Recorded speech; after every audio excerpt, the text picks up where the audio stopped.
삶이 많이 힘들고 또 어려운 것을 오늘 본문을 통해서 우리는 알 수가 있습니다.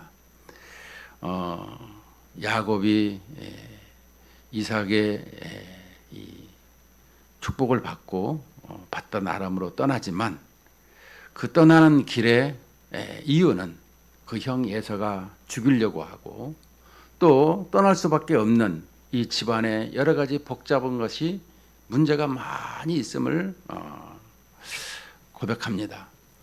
그런데 그가 길을 가다가 이렇게 하나님을 만났어요. 이 28장은 항상 사닥다리 언약이라 그래서 많은 사람들이 하나님과의 이 관계성에 대해서 깊이 있게 기도하는 이런 본문을 많이 인용을 하고 있습니다. 사람들은 누구나 이렇게 그 체험이 있고 또 잊지 못할 일이 있습니다. 잊으려고 해도 찰거머리처럼 달라붙어서 그걸 괴롭히게 하고 때로는 그 모든 것이 인생의 큰 영광으로 남을 때가 있는 것입니다. 예를 들면 우리에게 있어서 운동선수들이 금메달을 따거나 또 학자가 노벨상을 받는다거나 이 배우가 그 아카데미상을 받는다거나 이럴 때에 그의 이 절대적인 그때의 찬란한 생각을 잊을 수가 없는 것을 보게 됩니다. 우리 사람들에게도 잊을 날이 없는 것이 있어요. 그것은 뭐냐면 결혼식 날. 결혼식 날은 참 인생에서 가장 귀해서 그런 것을 기념도 하고 있는 것을 보게 되죠. 그렇게 체험을 하고 그렇게 행복한 순간이 있음에도 우리 사람들이 그것을 자꾸 잊어버리고 망각하고 또 하나님께서 함께 하시는데도 그렇게 하지 못하는 이유는 무엇인가? 그것이 문제로다. 이것이 항상 우리에게 질문을 던지고 있는 것입니다. 먼저 본문을 항상 살펴보도록 하겠습니다. 28장 1절에 보면 원래부터는 11장이 10절부터가 이 본문이 나오는 것입니다. 28장 1절에서 9절까지가 있는데 그 중에서도 10절부터가 나오는 가장 중요한 장인데 먼저 1절부터 보도록 합니다.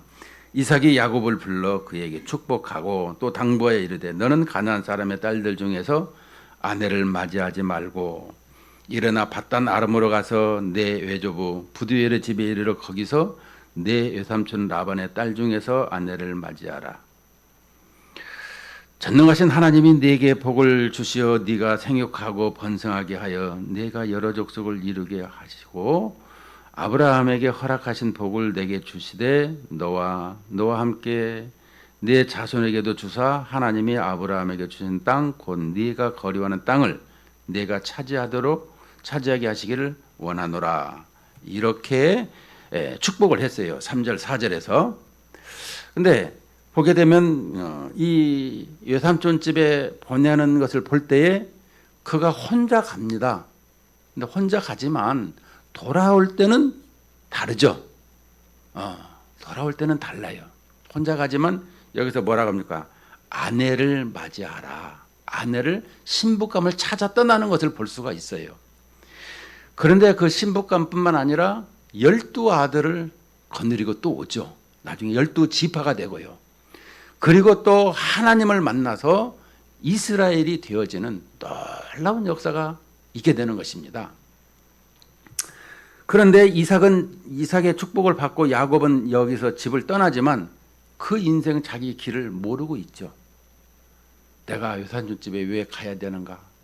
이렇게 이 장자권을 내가 좀 하나님의 복을 받겠다고 했는데 이렇게 내가 힘든 인생을 살아야 되는가 하면서 정처 없이 떠나는 것을 설명해 주고 있습니다. 그런데 하나님께서 너와 이렇게 함께 하도록 생육하고 번성하고 또 이 아브라함이 주신 땅에 이렇게 차지하기를 원하노라. 결론적인 것은 우리에게 여 4절에 보면 내 자손에게도 주사, 내 자손이라고 하는 것은 이 야곱의 자손이 아니라 제라, 시 단수를 설명하고 복수가 아니라 예수 그리스도로 말미암아 이 여러 족속을 이렇게 이 예수 그리스도로 말미암아 많은 심령들이 다 돌아오고 복을 받는 이 모습을 말씀해 주고 있는 거예요. 그래서 내 자손에게도 주사 하나님이 아브라함에게 주신 땅 곧 내가 거류하는 땅을 내가 차지하게 하시기를 원하노라.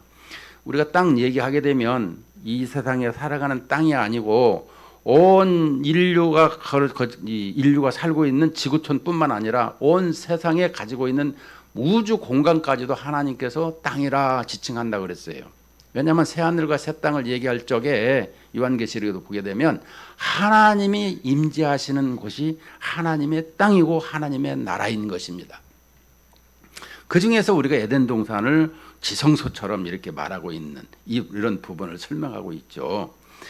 하여간 땅 얘기하게 되면 온 세상이 하나님의 땅이라는 것을 인식하고 있어야 된다라는 것입니다. 자, 그 다음에 이렇게 땅을 차지하기를 원하노라. 하나님의 모든 성소가 되는 것을 설명하고 있고 이에 이삭이 야곱을 보내매 그가 밧단 아람으로 가서 라반에게 이르렀으니 라반은 아람 사람 부두엘의 아들이요 야곱과 에서의 어머니 리브가의 오라비더라. 왜 이 밧단 아람으로 가서 리브가의 아버지 부두엘의 집에서 자기 오라비 리브가의 오라비 라반의 그 자식들을 만나서 이렇게 결혼하게 하라는 것인지 여러분 여기 보게 되면 믿음의 사람과 믿지 아니하는 사람을 말씀해 주고 있는 거예요. 하나님의 백성들은 하나님의 사람은 하나님을 기쁘시게 하고 사람을 기쁘게 하는데 하나님을 믿지 아니하고 있는 사람들은 아무리 기쁘게 한다 그래도 그 기쁨이 충족이 되지를 않고 있는 것입니다. 특별히 하나님의 사람들은 믿음을 가지고 하나님을 예배하게 되면 그래서 하나님과 소통이 이루어지지 아니하면 그 다른 사람하고도 소통이 안 이루어지는 거예요. 그러니까 하나님과의 관계성의 소통이 이루어지면 믿음의 사람들은 이루어지면 다른 사람들은 하나님께서 다 이루어 주시는 것을 이렇게 설명하고 있는 거예요. 그래서 계속해서 보게 되면 6절에 에서가 본즉 이삭이 야곱에게 축복하고 그를 밧단 아람으로 보내어 거기서 아내를 맞이하게 하였고 또 그에게 축복하고 명하기를 너는 가나안 사람의 딸들 중에서 아내를 맞이하지 말라 하였고 왜냐하면 가나안은 이제 심판을 받고 전쟁을 하는 이런 모습으로 다 진멸하는 것을 보게 되죠. 가나안의 죄악이 아직 되어질 않아서 400년이 지나서 4대 만에 지나게 되면 가나안 땅이 죄가 이제 인간들은 죄가 질 수밖에 없죠. 물론 이제 하나님 백성들은 이제 다르지만 그래서 죄가 관영하지 않았다라고 해서 4대 만에 나와서 그 가나안 땅을 여호수아를 통해서 이제 정복하게 하죠. 자, 그래서 밧단 아람으로 보내어 거기서 아내를 맞이하게 하였고 그에게 축복하고 명하기를 너는 가나안 사람 딸들 중에서 아내를 맞이하지 말라 했고 또 야곱이 부모의 명을 따라 밧단 아람으로 갔으며 이 예서의 얘기입니다. 예서가 또 본즉 가나안 사람의 딸들이 그의 아버지 이삭을 기쁘게 하지 못하는지라. 아버지가 하나님과의 관계성에서 이렇게 복을 내리고 많은 사람들에게 이 하나님의 이 은혜와 사랑을 증거하는데도 그들은 받질 않은 것이기 때문에 그러는 것입니다. 이에 에서가 이제 자기 처가 가나안 여자인데 이게 아버지를 기쁘게 하지 못하니까 그러면 이스마엘은 또 누굽니까? 아브라함의 이 아들 아니겠습니까?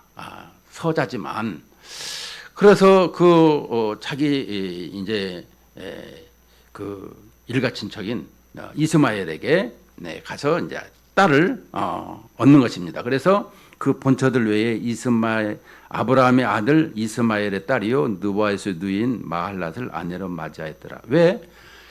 혹시라도 그 아브라함의 이 아들 가운데서 그 아브라함의 손녀들 중에서 이렇게 하게 되면 좀 아버지가 기뻐하실까 해서 다시금 장가를 들었더라 이런 말입니다. 자, 이제 예서까지 다 끝났고 이제 10절부터가 이제 본말로 들어갑니다. 야곱이 브엘세바에서 떠나 하란으로 향하여 가더니, 자, 이제 하란 땅으로 향해서 갑니다.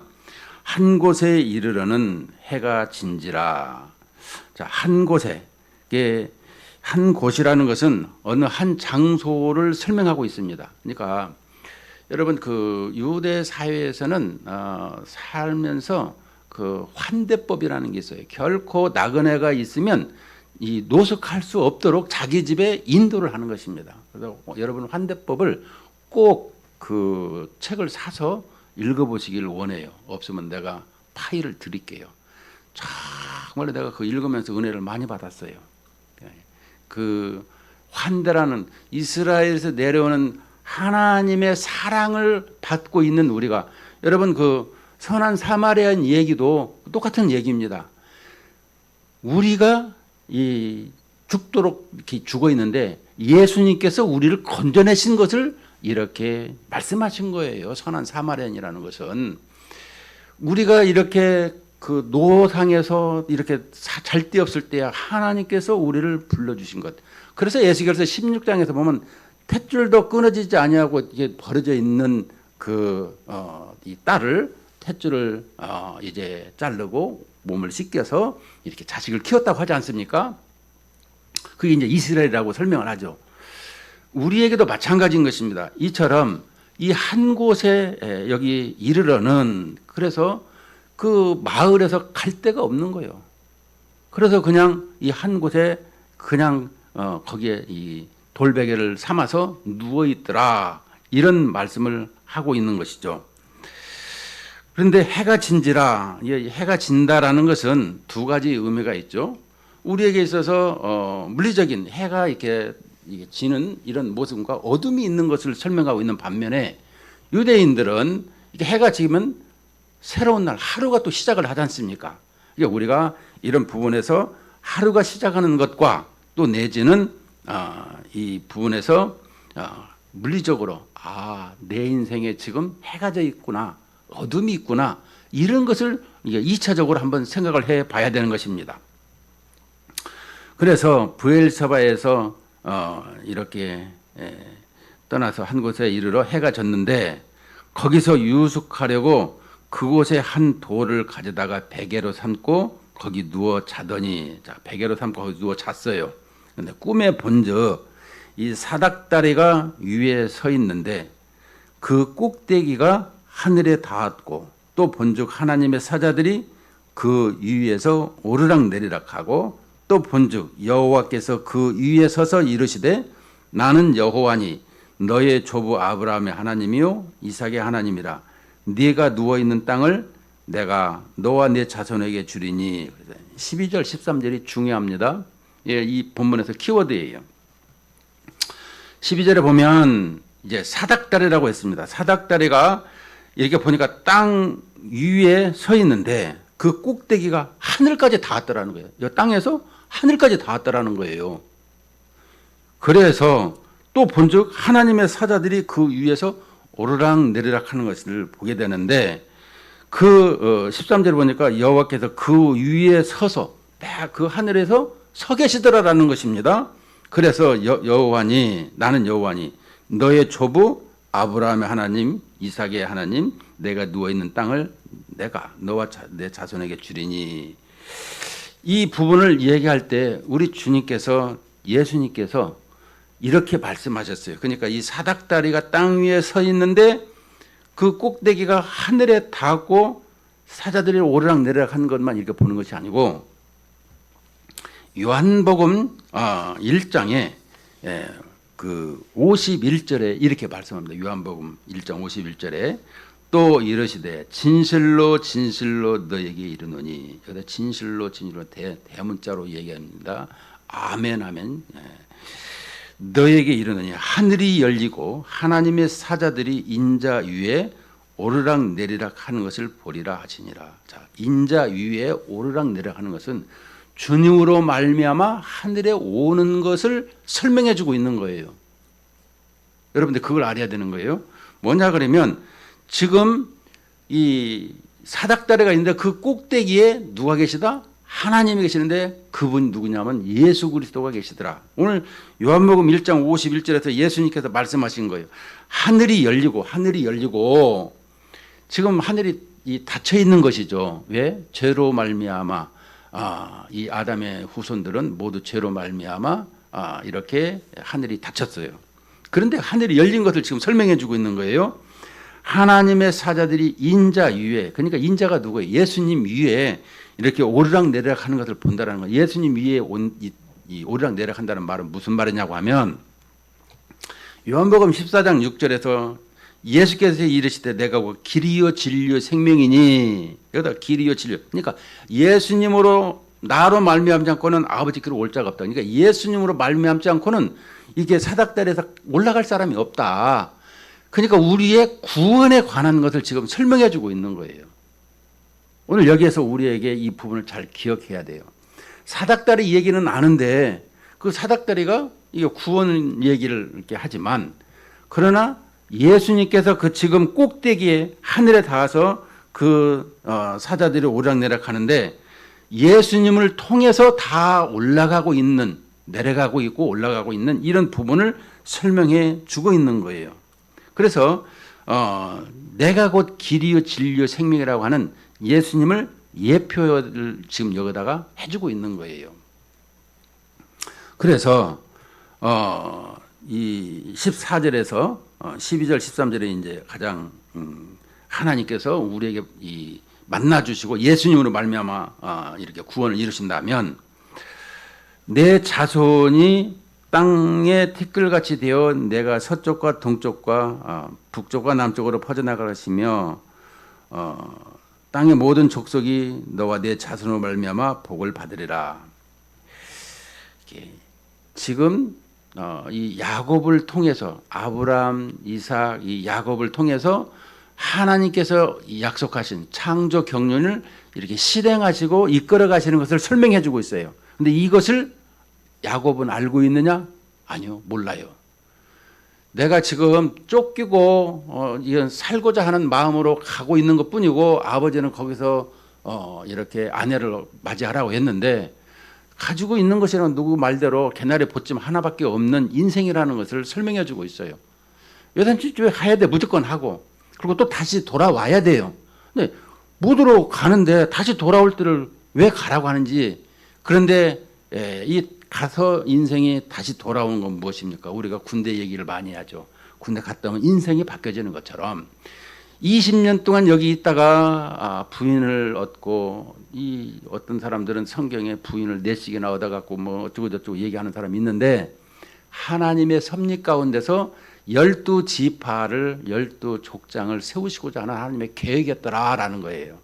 12사도와 신약에서 마찬가지로 이것을 하나님의 계획 속에 있는데 전혀 모르고 지금 라반의 집에 가게 되는 것을 볼 때에 그 라헬이 이게 한눈에 반해가지고 그냥 7년을 머슴 살고 또 7년을 머슴 살고 7년을 하루같이. 이야. 그래서 이게 14년 머슴하고 그 6년을 세경을 받아서 나오는데 20년을 이게 여삼촌 집에 있잖아요. 그렇지만 그 야곱의 인생의 발꿈치 잡고 나오는 그거부터 시작해가지고 여삼촌 집에 가더라까지 그 인생은 야곱의 이름이 사기꾼처럼 정말로 이 오늘 또 여기 보게 되면 조건부로 하고 있는 것을 봅니다. 그 뭐냐면 21절에 보면 이 자기가 주권자가 되는 것처럼 얘기를 해요. 21절 22절에 보면 내가 평안히 아버지 집으로 돌아가게 하시오면 여호와께서 나의 하나님이 되실 것이요. 아니, 자기가 뭔데 하나님이 되실 것이라 말한다고 이렇게 조건부로 얘기하냐고요. 내가 기둥으로 세운 이 돌이 하나님의 집이 될 것이요. 하나님께서 내게 주신 모든 것의 10분의 1을 내가 반드시 하나님께 드리겠나이다 하였더라. 이대로 시행이 되었어요? 시행도 안 됐어요. 나중에는 이제 보게 되지만 문제는 우리가 이렇게 자기식으로 인생을 살아가고 있는 것을 성경은 보고 있는데 그 모든 것은 하나님이 주권적으로 하나님께서 이끌어 가시고 그것을 이렇게 우리의 모든 일상을 통해서 하나님께서 이끌어가고 우리의 삶과 함께하고 있는 것을 알게 되더라라는 것입니다. 우리는 참 왜 이렇게 힘들게 살면서 이렇게 신앙생활도 어렵게 해야 될까 이렇게 얘기할 때가 있을 것입니다. 그런데 오늘 성경에서는 그것이 우리의 모든 것을 새롭게 하고자 하는 것이다라는 것입니다. 여러분 지금 야곱이 한 곳에 이렇게 자게 되는 이런 부분, 그리고 이 여삼촌 집에 가게 되는 이런 부분을 통해서 우리가 성경에서 한번 생각해 볼 것은, 여러분 교회가 세워질 때마다 어떻게 교회가 세워지게 되었는가? 초대 예루살렘 교회는 교회 본체니까 이제 사도들에 의해서 예수님께서 이렇게 부활하시고 세우셨어요.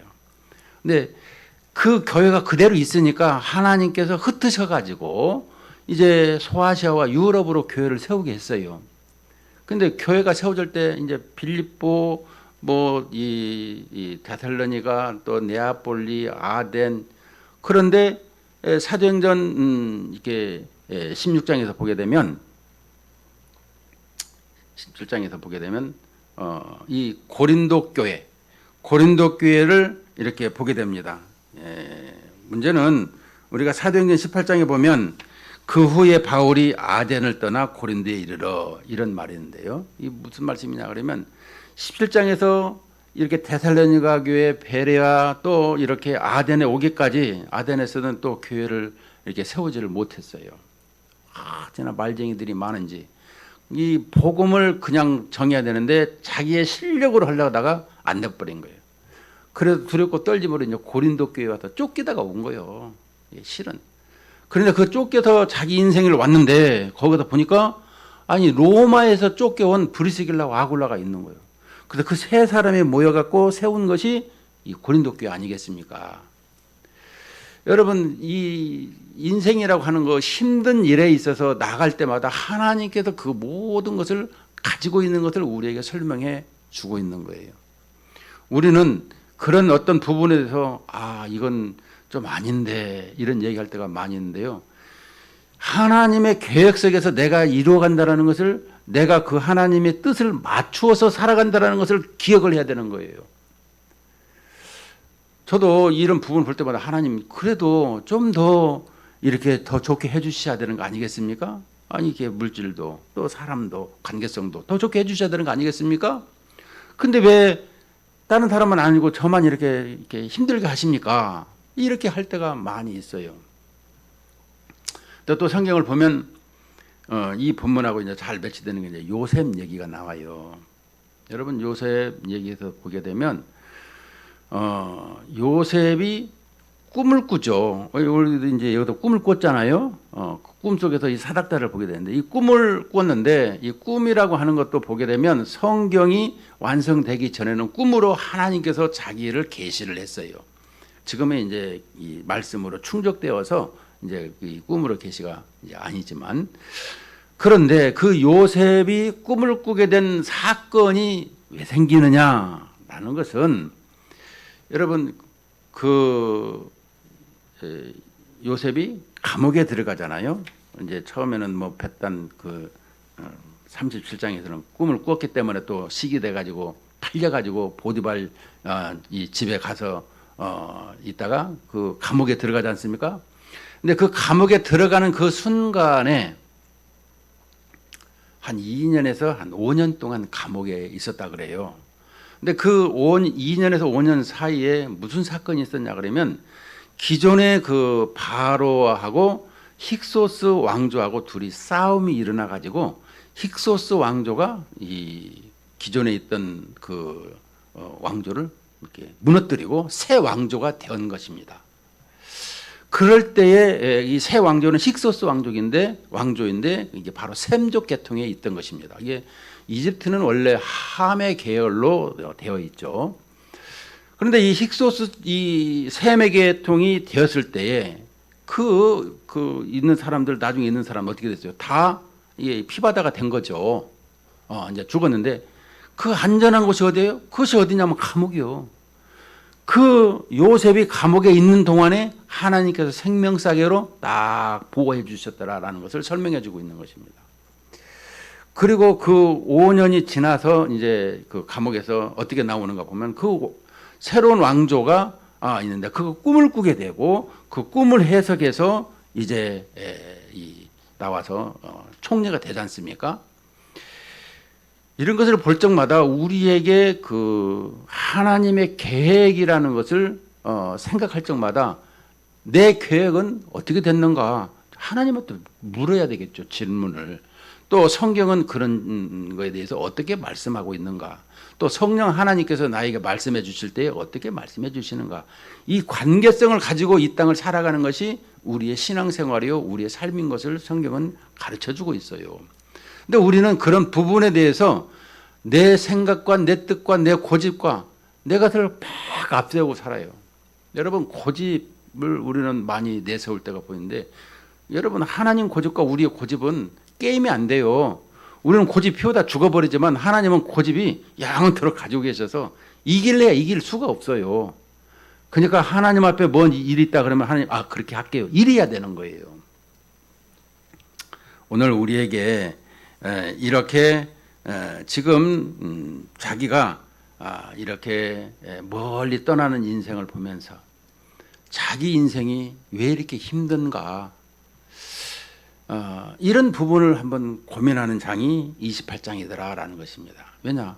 그랬더니 하나님께서 나를 만나 주셨고 그 만남을 통해서 예수 그리스도의 이 사닥다리, 또 예수 그리스도로 말미암아 길이요 생명이요 이 진리가 되시는 그 주님을 만나서 영원토록 살아가는 것을 말씀해 주고 있더라라는 것입니다. 그래서 16절에 15절에서 보게 되면 이 땅으로 돌아오게 할지라 내가 내게 허락한 다 이르기까지 너를 떠나지 아니하리라 하신지라, 하나님께서 보증을 지금 하고 있는 거예요. 15장 15절에 보면 내가 너와 함께 있겠다. 두 번째, 내가 어디로 가든지 너를 지키겠다. 세 번째, 너를 이끌어 이 땅으로 돌아가게 하겠다. 네 번째, 내가 허락한 것을 다 이룰까지 너를 떠나지 아니하리라. 이 네 가지로 지금 이 하나님께서 책임져 주시는 것을 볼 수가 있어요. 그래서 16절에 보니까 야곱이 잠이 깨어 이르되 여호와께서 과연 여기 계시거늘 내가 알지 못하였다. 그래서 하나님을 만난 것에 두려워서 이르되 두렵도다 이곳이요 이것은 다름 아닌 하나님의 집이요 이는 하늘의 문이로다 하고, 야곱이 아침에 일찍 일어나 베개로 삼았던 돌을 가져다가 기둥으로 세우고 그 위에 기름을 붓고 그곳 이름을 베델이라 하였더라. 이 성의 옛 이름은 루스더라. 자, 베델은 잘 알죠? 베이트, 집이라는 것과 엘로힘, 엘 해가지고 하나님의 집 이렇게 설명하고 있어요. 자, 그래서 야곱이 서원하여 이르되 하나님이 나와 함께 계셔서 내가 가는 이 길에서 나를 지키시고 먹을 떡과 입을 옷을 주시어 길에서 지켜주시고 먹고 의식주를 설명하고 있어요. 내가 평안히 아버지 돌아오게 하시오면 여호와께서 나의 하나님이 될 것이요. 여러분, 어린아이와 같은 이런 신앙생활을 우리는 한번 돌아볼 수가 있어야 되는 것입니다. 지금 보게 되면 무엇이겠습니까? 돌아오면 돌아가게 하시오면, 다시 지금 정체 없이 가는데 내가 언제 돌아올지 모르니까 돌아가게 하시오면 이런 조건부로 하는데, 여러분 이 부분에서 우리에게 주실 말씀은 하나님은 우리의 인생을 다 알고 계시고 또 나를 하나님께서 사용하고 쓰시고 계시더라라는 것을 말씀해 주고 있습니다. 그러므로 내가 무엇을 하든지 하나님의 뜻을 쫓아서 항상 살아갈 수 있어야 된다는 것입니다. 내 뜻을 쫓아서 이거 주세요, 저거 주세요, 달라고 해서 주는 것이 아니죠. 하나님의 뜻에 부합하면 주는 것이죠. 그러니까 하나님 뜻에 맞아야 되는 거예요. 그것은 뭐겠습니까? 하나님의 나라에 하나님의 일을 하는 것을 설명해 주고 있습니다.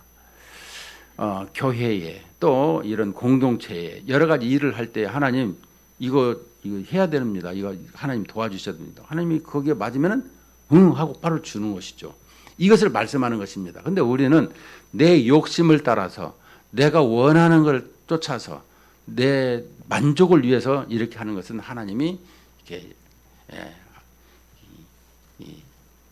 그것은 저쪽으로 이렇게 멀리하게 하고 하나님의 뜻을 자꾸 알기를 원하고 하나님과 함께하기를 원하는 이런 모습을 가지고 있다는 것입니다. 여러분 그 가족들 간에 자식들 간에도 보면 자꾸 내 뜻하고는 거리가 먼 행동만 하게 되면 그 뭐 주머니에 손이 나가겠어요? 근데 내 마음을 어떻게 잘 알고 막 얘기하게 되면 그냥 나도 모르게 나갈 때가 있지 않습니까? 이런 얘기인 것입니다. 결론을 맺겠습니다. 우리의 신앙생활에 있어서 지금 야곱이 이렇게 떠나가는 인생이지만 하나님께서 계획하신 그 언약을 지금 계승하는 야곱에게 계승하는 이런 부분 12, 13절에서 이런 부분과 또 우리가 조건부로 이렇게 살겠다고 하나님을 여호와로 여기겠다라고 이 21절에서 말씀하고 있지만 여러분 하나님께서는 주권적으로 이 세상을 창조하시고 우리 인생을 이끌어 가신다라는 것을 기억할 때 하나님의 뜻을 쫓아서 내가 하나님 앞에 모든 걸 내어놓고 하나님 앞에 구하는 이런 모습을 살아야 된다라는 것입니다. 우리 신앙생활에서 그것을 내려놓고 하나님과의 관계성이 가까워지지 않게 되면 우리는 참 신앙생활도 겉도는 거예요. 하나님과의 잘 매치되고 하나님의 뜻에 아주 꼭 맞는 그래서 이 다윗을 볼 때 하나님께서 내 마음에 합한 사람이라. 왜냐? 그렇게 도덕 윤리적으로 보면 그렇게 아주 이 세상에 그런 사람은 없다. 이렇게 세상적으로도 나쁘다라고 표현했지만 실은 우리 모두가 다 그 모양이다라는 것을 까발리는 것입니다. 세상에 남의 것을 뺏어다가 그 주인이 있으니까 주인도 나가서 총알바지로 죽여버리고 간을 취하는 이렇게 이 세상에 그런 사람은 없어요. 부도덕하게. 그런데 다윗이 그걸 했음에도 하나님의 뜻에 부합하다라는 것은 그만큼 하나님의 뜻을 잘 알았다라는 것입니다. 물론 이제 그것은 마귀의 유혹에 빠져서 이제 그런 것입니다. 우리가 하나님의 말씀과 성령의 이끌림대로 살아야지 항상 우리도 잠시 동안 말씀을 뒤로 하고 성령께 기도하지 않고 이렇게 살아가게 되면 그렇게 실수와 넘어짐이 있다라는 것을 설명해 주고 있어요. 우리에게는 항상 하나님을 의지하고 하나님의 나라의 권속으로서 하나님을 기쁘시게 하는 이러한 삶으로 나아가도록 항상 기도하는 삶이요. 하나님 앞에 모든 걸 내어놓는 이런 우리의 삶으로 나아가기를 주님의 이름으로 축원을 드립니다.